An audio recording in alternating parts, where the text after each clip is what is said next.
நான் வந்து படத்துக்கு வந்து வெண்பனியே அப்படின்னு ஷூட் பண்ணிட்டு இருக்கிறேன். ஷூட் பண்ணால் எனக்கு ஒரு ஃபோன் வருது.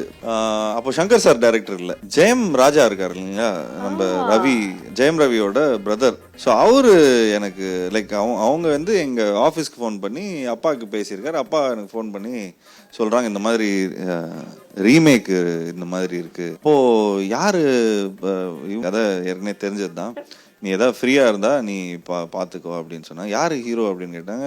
விஜய் சார் அப்படிங்கிற மாதிரி சொல்லிட்டு இருந்தாங்க. இன்னொரு கேரக்டர் எனக்கு தெரிஞ்சு ஆர்யா ஏதோ பேசிகிட்டு இருக்காங்கப்பா அப்படிங்கிற மாதிரி சொல்லிட்டு இருந்தாங்க. சார் செம்ம ஃபன்னாக இருக்குமே, விஜய் சார், நான், ஜாமி, இல்லை ஆர்யா, இல்லை ரவி, ஜெயம் ரவி, ஏன்னா ஜெயம்ராஜா பண்ணுறாங்களே. ஸோ ஆர்யா இல்லை ஜெயம் ரவியாக இருக்கும்டா, நீ எந்த கேரக்டர் பண்ணுறன்னு அவங்க ஏதோ they wanted to talk to you அப்படின்னு சொன்னாங்க. அப்புறம் மறந்துட்டோம். அதுக்கப்புறம் நான் பாட்டுன்னு ஷூட் பண்ணிட்டு இருக்கேன், இது பண்ணேன். அப்புறம் திடீர்னு இன்னொரு ஃபோன் வருது, சார் இந்த மாதிரி 3 Idiots சார் அப்படியா, சூப்பர் பண்ணலாமே அப்படின்னா, இந்த வாட்டி யார் சங்கர் சார் பண்ணுறாரு அப்படின்னு.